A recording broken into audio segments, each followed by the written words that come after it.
aujourd'hui je vous fais une rapide analyse du site de Disneyland Paris. Alors pourquoi? Parce que Disneyland Paris, ce sont des très bons élèves en matière de CRO.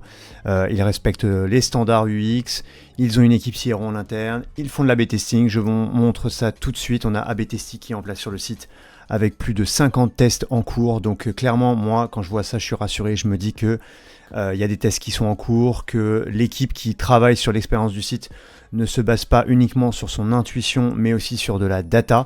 Et donc je trouve ça très intéressant qu'on puisse analyser ce genre de site où plein de choses ont été testées, plein de sections, de textes, de parcours utilisateurs ont été testés et améliorés au fil du temps pour proposer une expérience qui colle vraiment aux besoins utilisateurs. Donc c'est vraiment un bon point.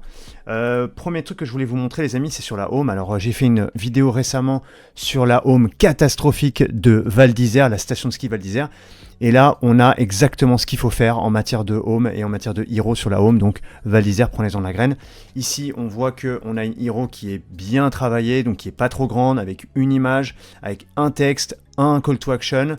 C'est très clair. Bon, là, c'est typiquement une annonce un peu saisonnière, on va dire, avec le monde de la Reine des Neiges qui arrive à Disney. Mais en tout cas, voilà, il y a vraiment le triptyque qui est respecté. Donc une USP, enfin en tout cas un texte, un call to action et un visuel.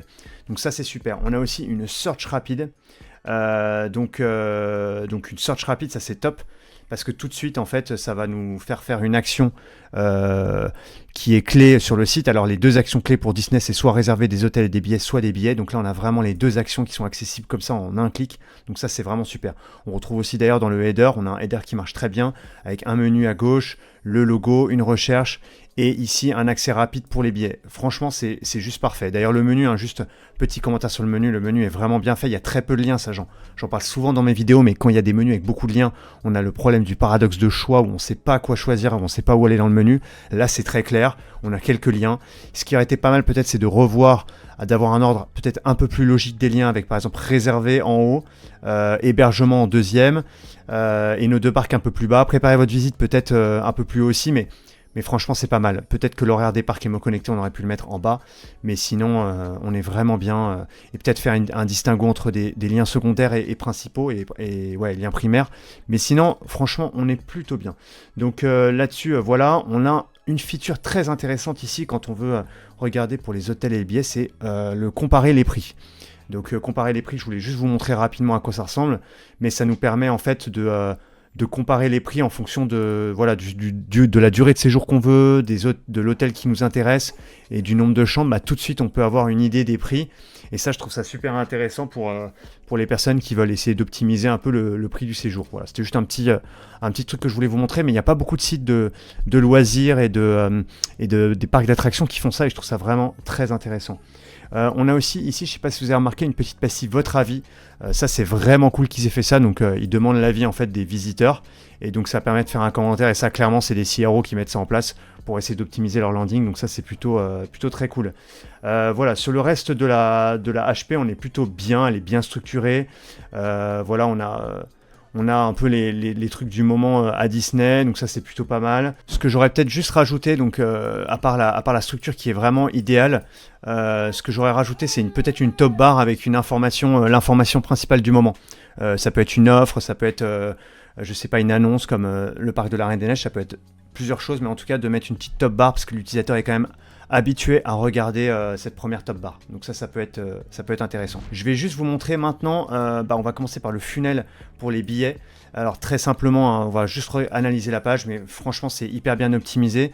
Bon, déjà sur la page, on a, quand on scrolle sur la page, on a ici un menu qui nous permet d'accéder à des sections rapidement sur la page. Donc ça c'est vraiment malin avec le menu qui se met à jour automatiquement. Donc c'est un peu comme fait Amazon sur ses pages produits, et ça a été AB testé par Amazon et ça marche très bien. Donc ça c'est plutôt un bon point que je voulais vous souligner. Ensuite, qu'est-ce qu'on a d'autre? On a les vignettes billets qui sont pas mal, hein. Franchement, les vignettes billets, on a 3 types de billets, les billets datés, les billets non datés. C'est assez clair. Alors ce qui a été pas mal peut-être, c'est de voir les prix, de mettre à partir d'eux, juste pour afficher un peu les prix et aider à la compréhension. Parce que c'est vrai que moi, j'ai eu un peu du mal au début à comprendre la différence entre les 3 types de billets, même s'il y a des bullet points qui expliquent et qui permettent de différencier les billets entre eux. J'ai eu quelques secondes d'hésitation pour comprendre, et du coup, ça aurait été pas mal d'avoir les prix pour aider à la compréhension. Peut-être aussi d'avoir des vignettes un peu plus petites parce qu'elles sont quand même assez grandes. Et comme elles sont grandes, ça fait un scroll qui est assez bas, donc à voir. Mais franchement, c'est pas mal parce qu'ils mettent vraiment les informations nécessaires. Peut-être un A/B test où il y aurait par exemple soit pas d'image, soit peut-être les 3 vignettes en slider, même si en CRO on n'aime pas trop les sliders, mais pourquoi pas mettre les 3 vignettes en slider et d'A/B tester ça versus un affichage liste comme ça. 2 dernières choses sur la page, vous montrer que cette section, je trouve qu'elle est très intéressante, profiter des avantages des billets Parc Disney.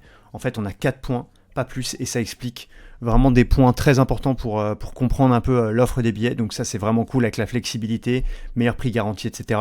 Donc c'est très clair, hein, la section elle n'est pas très sexy, mais au moins elle marche.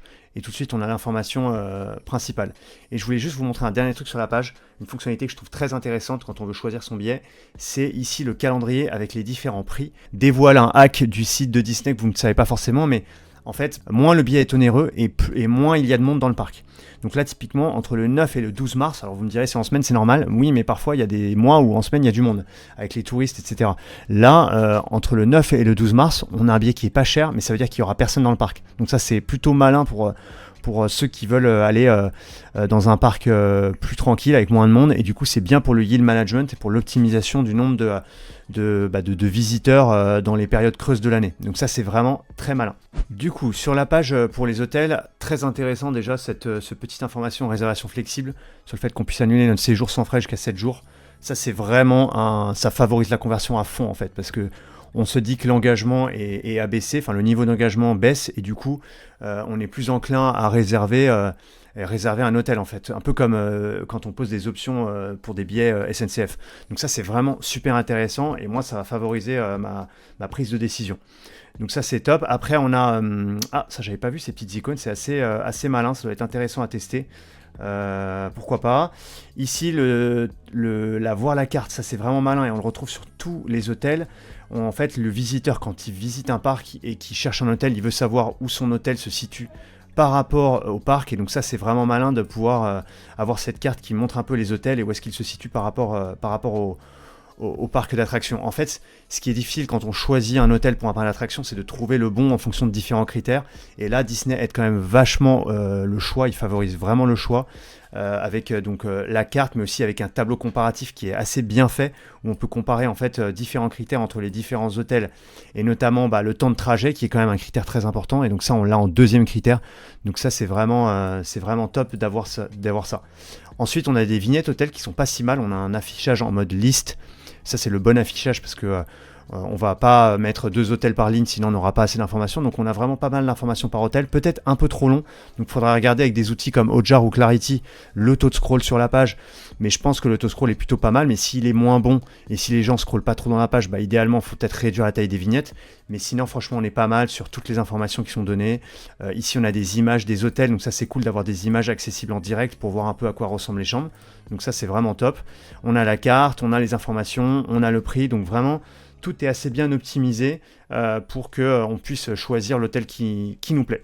Voilà les amis, donc vidéo un peu courte, mais vraiment pour vous dire que Disney c'est un très bon exemple si vous travaillez notamment sur des sites de loisirs ou d'événementiels ou de parcs d'attractions. C'est vraiment un très très bon exemple. Ils sont très forts en CRO, ils font beaucoup de tests, il y a toujours des changements sur leur site, donc ça veut dire que ils regardent un peu comment les utilisateurs se comportent, ils font l'A/B testing, ils ont assez de volume pour faire beaucoup d'A/B tests et ça leur permet de tirer des conclusions sur quels sont les meilleurs parcours et les meilleures sections pour convertir sur leur site.